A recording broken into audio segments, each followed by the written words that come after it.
godini u kojoj se obeležava vek od potonuća Titanika. Na RTS stiže još jedna priča o najpoznatijem brodu na svetu. U raskošnoj međunarodnoj koprodukciji, snimanoj i u Srbiji, otkrite kako je izgrađen najveći i najtragičniji brod svog vremena.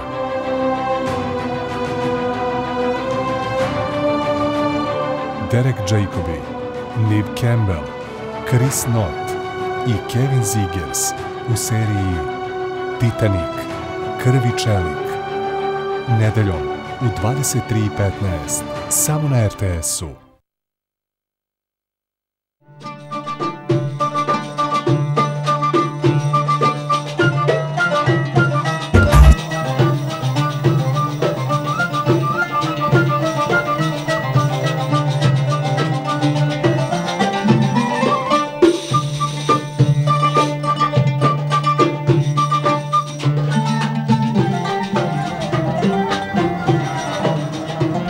Do Jordana se iz Srbije stiže direktnim avionskim letom, koji traje nešto više od 3 sata.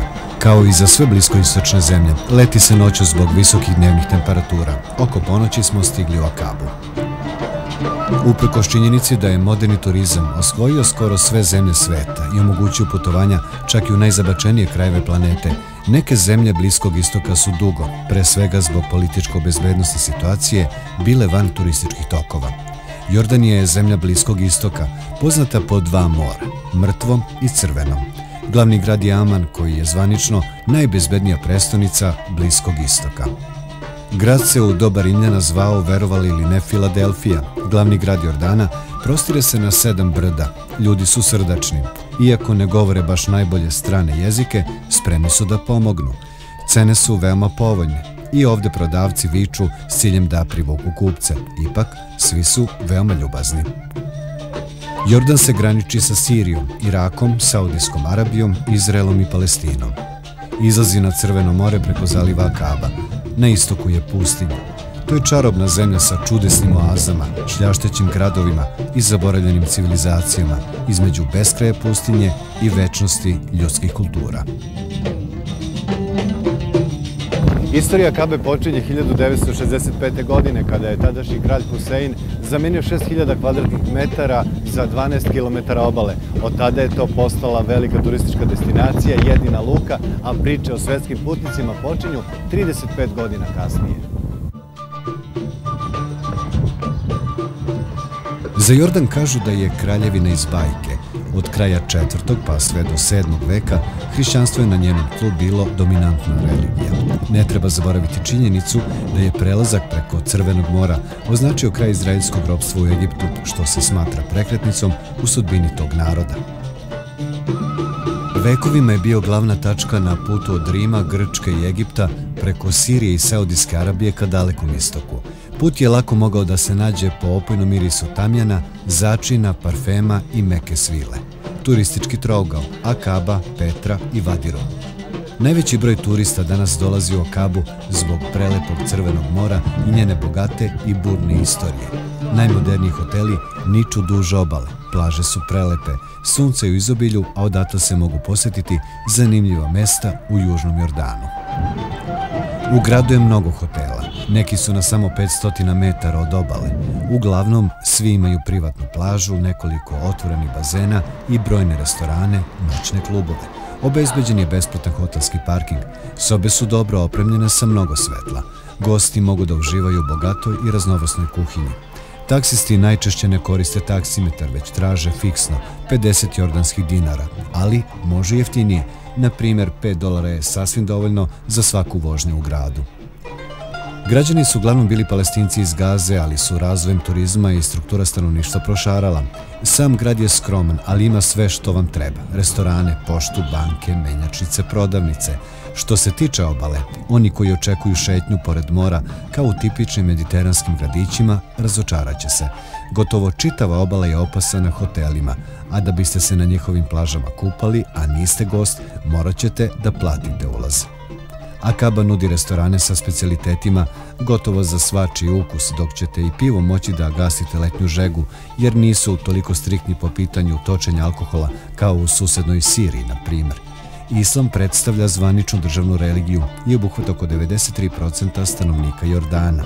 Hrišćani čine 4%, a ateisti 2% od ukupnog broja građana.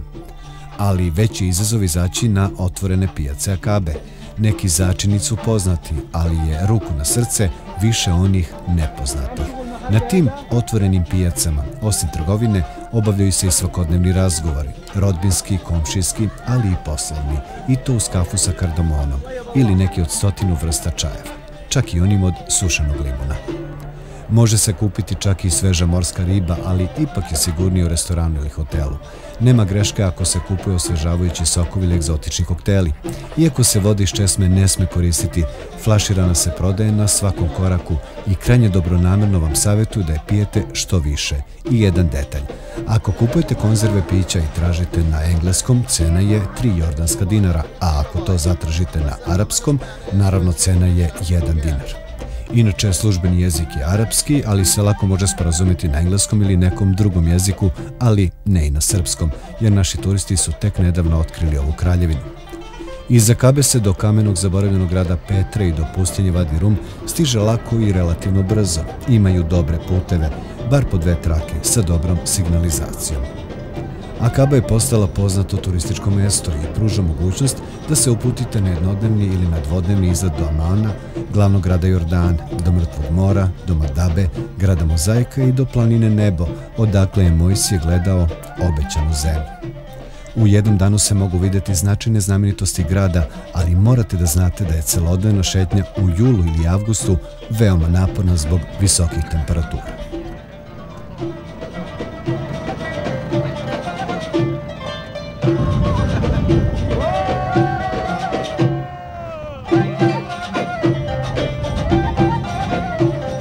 Mnogi će za pustinju Vadi Rum reći da podsjeća na mesečev pejzaž, mada njen veći deo čine planine i visoravni. Ipak, Vadi Rum je pustinja jer se duž njenih dolina nailazi na pustinski pejzaž koji je od crvenkastog peska i kamenja.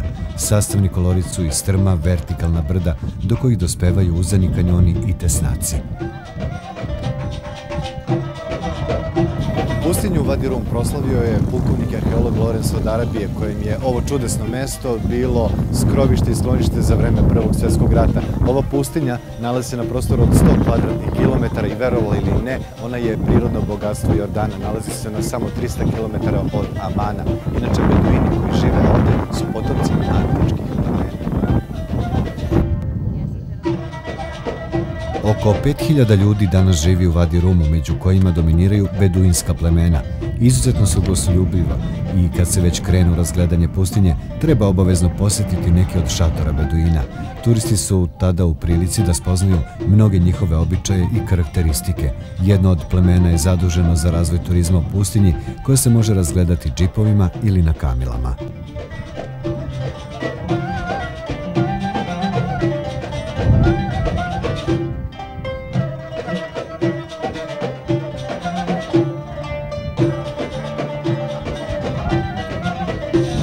A kada smo obišli pustinju, posle odmora u udobnom hotelu nastavili smo ka najvećoj jordanskoj atrakciji – Petra.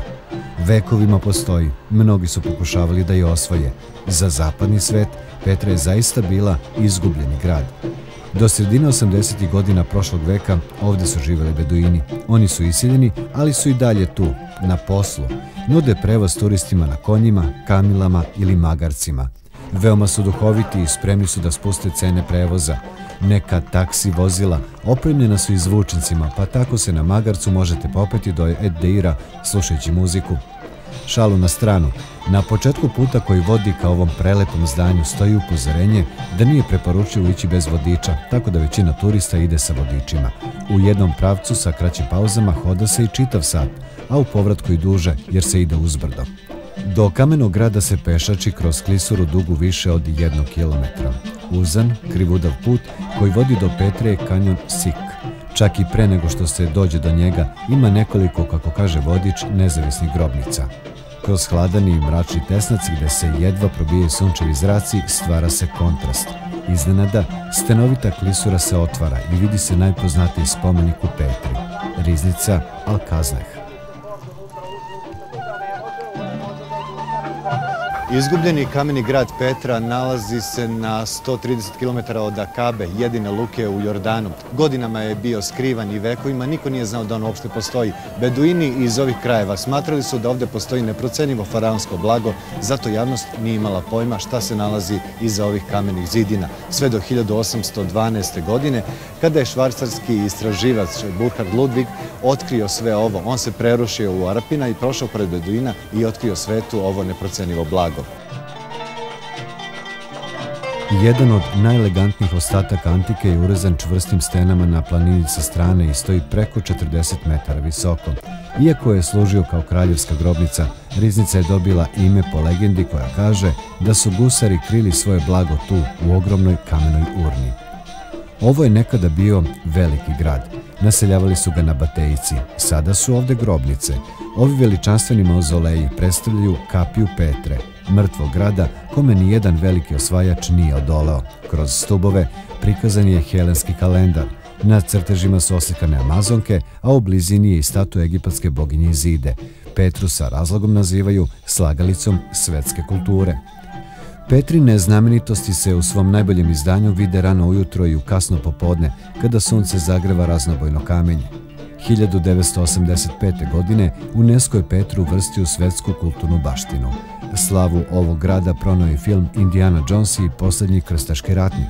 Kada su 1980. godine odavde iseljeni beduini, hiljade stranaca svakodnevno razgleda ovaj ružičasti grad. Nikola Sarkozy je zaprosivši Calo Bruni ispred ružičaste riznice, promociji ovog mesta doprineo više nego izbor za 7 svetskih čuda. Jordanska kraljica Ranija ovde redovno organizuje koncerte, donatorske večeri i prijeme. Harrison Ford i Steven Spielberg doprineli su velikoj popularnosti Petre, koja je 2007. godine proglašena novim svetskim čudom. Poslednjih 30 godina kraj Petre je nikao grad koji se zove Vadi Musa. U njemu ima hotela i hostela, restorana i prodavnica, ali cene su znatno više nego u prestonici Amanu. Kroz Jordan se može proći za samo 6 sati od granice na severu sa Sirijom do juga. Međutim, ova zemlja ima i 3 problema. Jedan je što 80% ove zemlje čine pustinja, drugi je nedostatak vode, a treći je nedostatak nafte. I kao svaka zemlja i kraljevina Jordan razmišlja o svojoj budućnosti. Poslednjih godina dosta ulažu u turizam. Kao rezultat partnerstva između vlade i privatnog sektora nastala je plaža Berenis. U sklopu plaže je klub koji je u službi hotela koji nemaju svoje plaže u Akabi. Cilj je da se poveća čarter biznis i turistička ponuda.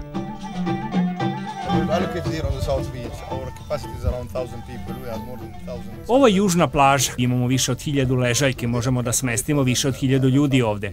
Nudimo više stvari, sve vodene sportove kao što su skijanje na vodi, paragliding, surfovanje, imamo i ronilački centar koji se zove Jordanski ronilački centar, koji je jedini nacionalno priznati u zemlji. Voda je plitka, bistra, dobra je temperatura, imamo i 3 restorana.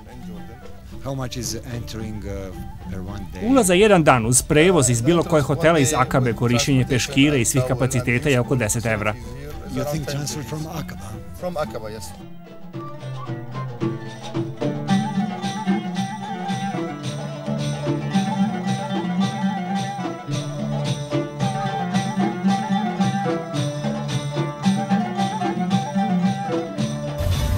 Jordan je predivna zemlja. Prvi utisak kada sam sletela, oduševio me grad u pustinji.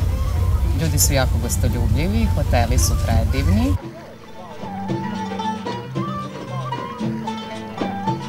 Da li 13-godišnjaci mogu da nađu sebi zabavu ovde u Jordanu? Da, zato što je Jordan jedna predivna država, pogotovo Akaba, koja izlazi na Crveno more. I zato što na Crvenom moru postoje mnogi sportovi koji su nam zanimljivi. Naprimer? Naprimer, ronjenje, zatim vožnja na banani, krstarenja i svi ti morski ostali sportovi.